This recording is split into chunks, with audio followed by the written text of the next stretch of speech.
Good morning. My name is Rachel King. I'm an attorney at King Law Firm Attorneys at Law Incorporated in Marietta, California, practicing in wills, trusts, probate, and family law in California and in Arizona.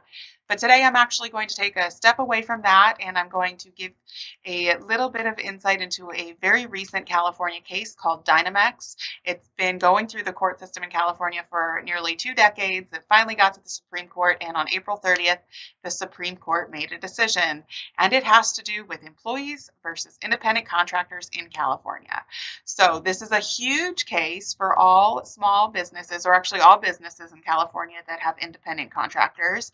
And it's important that if you are a company who has independent contractors in California, that you go back, meet with your business attorney, and see if you can still satisfy this test. So it's the ABC test. It's used in other jurisdictions, and California decided to adopt it. And I'm actually going to read the 3 prongs. It's a 3-prong test, all of which must be satisfied, and the employer has the obligation to satisfy this test. So it's nothing that the employee says anymore matters. It's really how the employer, if the employer can satisfy these. So I'm going to read them to you. The first prong: the worker is free from control and direction of the hirer in connection with the performance of the work in the contract and in fact. So this is the common law independent contractor employee test that comes through who controls the person's work. Is it the company or the individual who's working? So we look at things like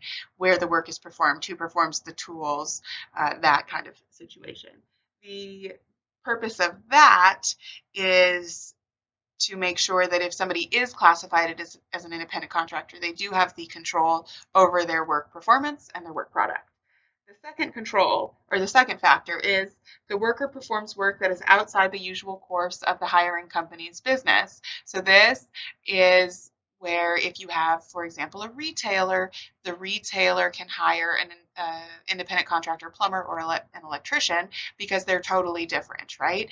On the other hand, as a law firm, I may not be able to satisfy an independent contractor for a paralegal because that fills out forms, or an LDA that fills out forms because we too fill out forms here. There might be a little bit overlap because they are performing the same jobs that we perform here. The last factor is the worker is customarily engaged in an independently established trade, occupation, or business of the same nature as the work performance of the hiring facility. So what does this mean?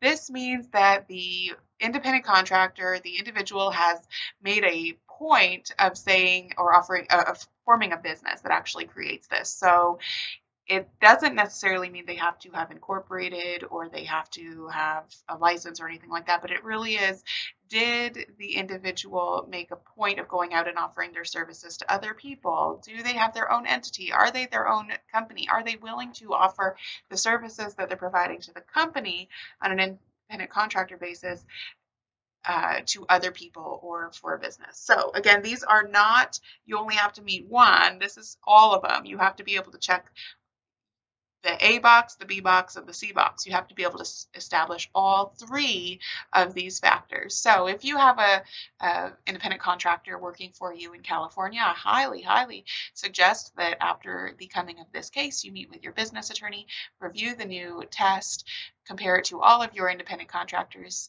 make sure that they still satisfy the independent contractor. If not, then maybe talk to them about what you need to do this.